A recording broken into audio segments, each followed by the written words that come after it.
Have you ever stopped to wonder how you'll live when you get older? Or even more importantly, what you'll regret when you look back on your life?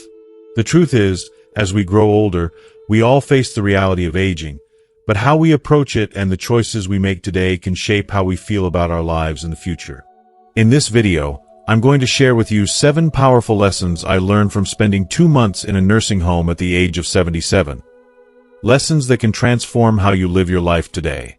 Stay with me until the end because what you're about to hear might change the way you think about your health, relationships, and the moments that truly matter. You'll discover the most painful thing many older adults face, and how to avoid it. You'll learn why true happiness isn't about wealth or possessions, but about the simple moments we often overlook. I'll also share how forgiving, living fully, and understanding the value of time can lead to a life with fewer regrets. If you're curious about how to live a more meaningful life, avoid common pitfalls in old age, and make every day count, this video is for you.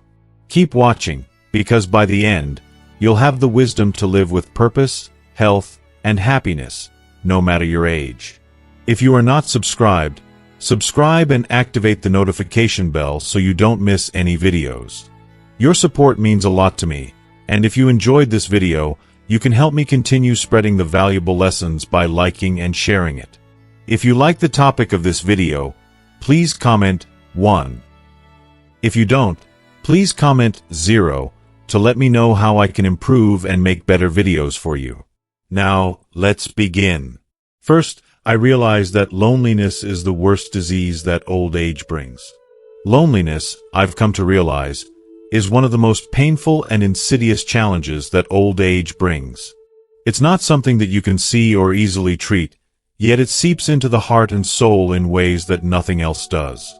At first, you may think of a nursing home as just a place that provides healthcare services, an institution where elderly individuals can receive medical attention and help with daily tasks. However, after spending time in such a place or hearing the stories of those who live there, it becomes clear that the real struggle isn't the physical ailments that come with age. The greatest and most enduring pain is loneliness. In these homes, some people go days, months, and even years without seeing a familiar face. Their children are busy with their own lives, often unable to visit due to distance or personal commitments. Their friends have either passed away or become too frail to maintain connections. The staff at these homes are kind and caring, but no matter how wonderful they are, they cannot replace the love and warmth that only family and true friends can provide. The most crushing part of aging, for many, is realizing that the world continues without you. While you might have been a part of that world once, working hard, raising children, contributing to society, the day comes when you realize that life doesn't pause for you. There's an undeniable shift. People get caught up in their own lives, their responsibilities, and suddenly, you're no longer the priority you once were. I can't help but wish I had spent more time building meaningful relationships. Relationships that would last beyond the distractions of career ambitions, financial pursuits, and the constant rush of life. Looking back, I see now that all the time I spent chasing money and work came at the cost of the very thing that truly makes life worth living. The people around us. Meaningful relationships, whether they are with family, close friends, or even the people you meet in the course of your life, are what give us purpose. They are the threads that hold our lives together. It's these relationships that bring joy, comfort, and a sense of belonging. They are what we cherish in our hearts when we look back on our lives. If I could go back, I would invest more in these connections. I would have spent more time nurturing the bonds with the people who matter most, those who will be there when life gets tough, when the world feels like it's moving on without you. I would have picked up the phone more, planned more visits, written more letters, and made more time for the people who helped shape me. What I've learned, perhaps the hardest lesson of all, is that in the end, no amount of money or success will fill the emptiness left by loneliness. What truly matters are the bonds we create with others, the love, the laughter, the shared experiences that last long after the work is done. It's never too late to start building these relationships, and if we can learn one thing from aging, it's to cherish the people who walk with us on this journey. Because when all is said and done, it is not the years or the possessions that define a life well lived. It's the connections we've made and the love we've shared. Second, health is the most precious thing that cannot be bought with money. Health is undeniably the most precious thing in life, a treasure that no amount of money can buy. I learned this lesson firsthand when I encountered a man who, at one point, seemed to have it all. He was successful by every measure, a sprawling estate, luxury cars, and an enviable collection of travel memories from all around the world. He had everything most people dream of, yet, as time passed, his health began to crumble, slowly stealing the joy from his life. Now, he lies in a state where even the simplest tasks have become insurmountable challenges. He can no longer eat on his own, his movements are painfully restricted, and he relies on others for even the most basic care. It breaks my heart to think of all the wealth he amassed, only to see it lose all significance when faced with the reality that his health is failing. In those moments when your body no longer listens to you, money can buy everything, except the one thing that matters most: your health. I think back to my own life, and if I had the chance to rewind the clock, I would do so much differently. I would care more about my physical well-being, make regular exercise a priority, nourish my body with wholesome food, and protect my mental health by reducing stress. Because, at the end of the day, no matter how many zeros are in your bank account, if your health fails you, you are left with nothing. Money can't buy the joy of a morning walk, the simple pleasure of a healthy meal, or the ability to live life to its fullest. Health is not just the absence of illness. It's the foundation upon which everything else is built. So, I urge you, as I now urge myself, cherish your health above all. It's the only thing that can truly give you the freedom to enjoy the life you've worked so hard for. Third, I realized that material possessions ultimately lose their significance. At one point, I was surrounded by a house filled to the brim with furniture, clothes, and decorative items. Things I believed represented my success and my life's hard work. Each piece had a story. Each item seemed to serve as a mark of achievement. But as time has passed, I now find myself living in a modest, simple room, with only a few cherished possessions to my name. Honestly, I don't even remember most of what I once held onto so tightly. Those once precious things, which I thought I couldn't live without, have all faded into the background. If you are still watching this video and find these lessons useful, please comment 1 below to let me know that you are still here with me. What I've come to understand, after reflecting deeply on my journey, is that the things we spend our entire lives accumulating, the material possessions we think will bring us happiness, eventually become hollow. They don't stand the test of time. They fade, lose their appeal, and in the end, they don't carry the weight we once imagined they would. The true treasures of life are the memories we've created, the quiet moments of connection with loved ones, the laughter, the shared experiences that define who we are. It's the people who've stood by us through thick and thin, those who gave us their time and love without asking for anything in return. If I could turn back the clock, I would make an entirely different choice.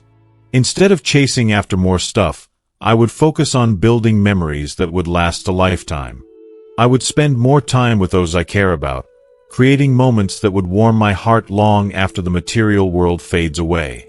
In the end, it's the intangible things that truly matter. The bonds we forge, the love we share, and the legacy we leave in the hearts of others. Those are the things that stand the test of time. Fourth, independence is truly a precious gift. Independence, without a doubt, is one of the most precious gifts we can ever possess in this life. Just take a moment to imagine this. You've lived a life where every decision is your own, every action is your own, and every moment is shaped by your own hands.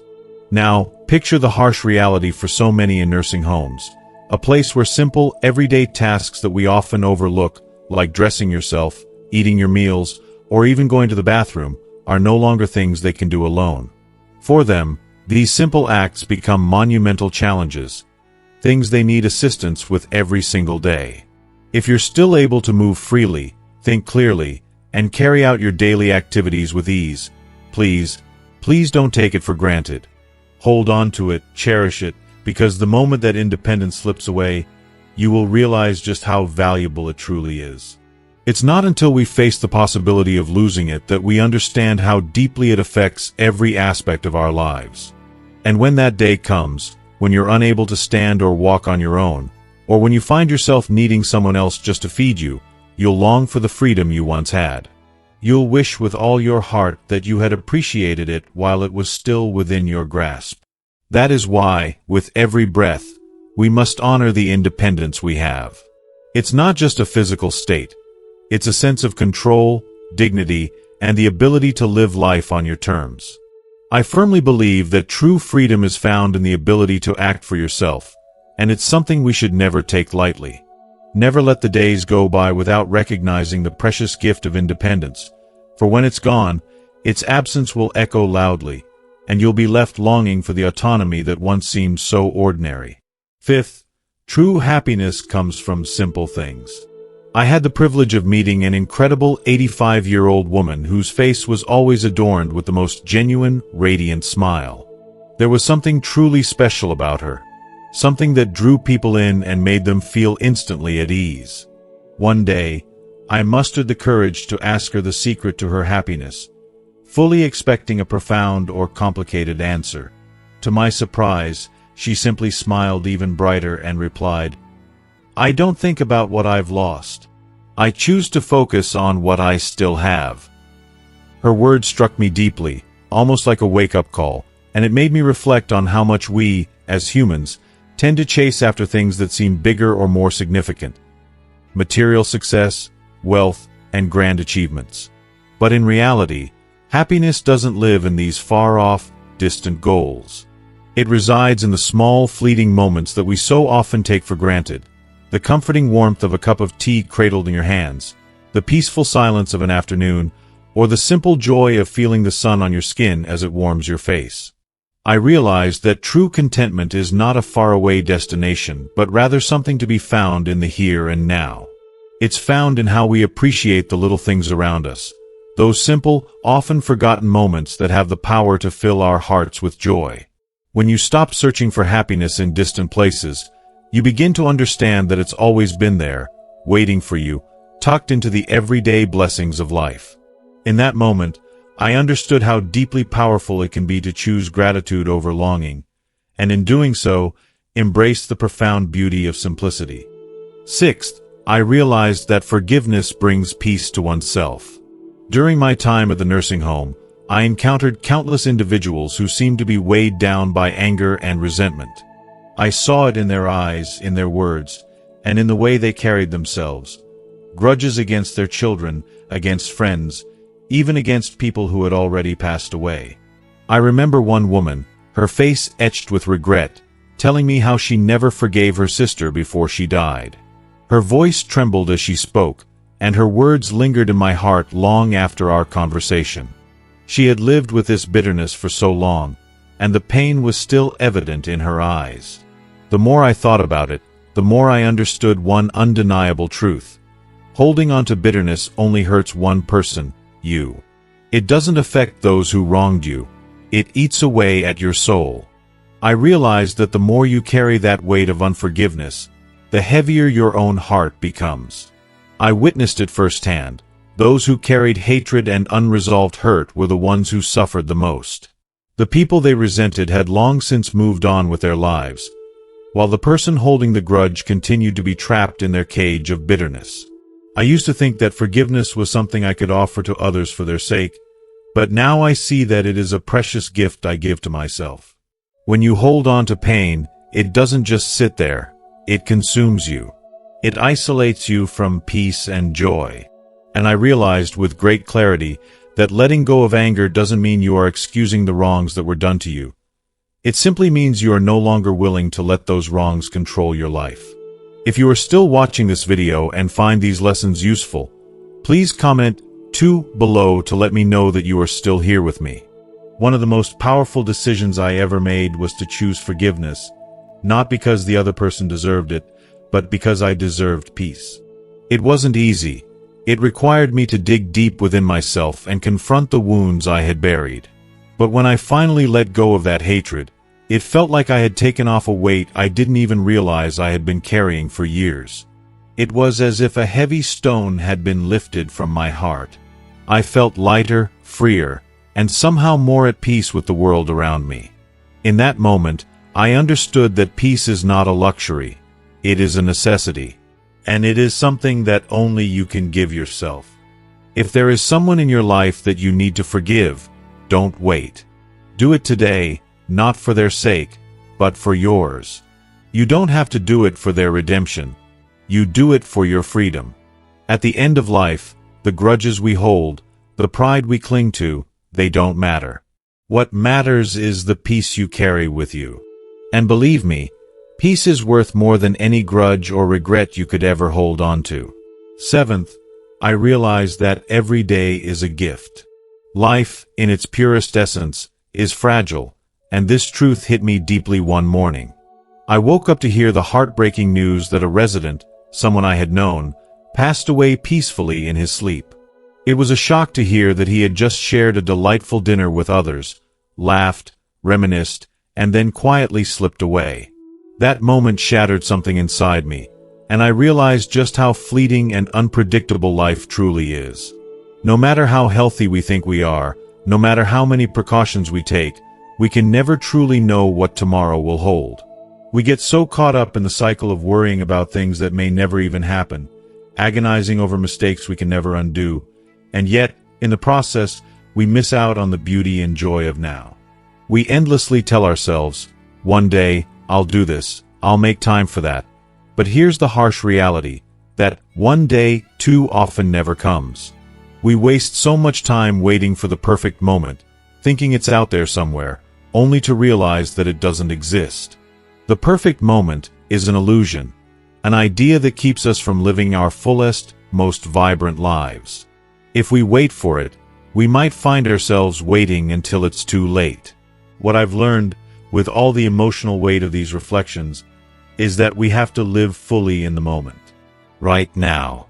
Don't wait for some ideal future time, because life is happening right now, and time waits for no one. Take the opportunity to show love, express gratitude, and create meaningful memories today. Say the words that are in your heart, share the moments that matter, because tomorrow is never promised. Cherish each day as if it were the very last.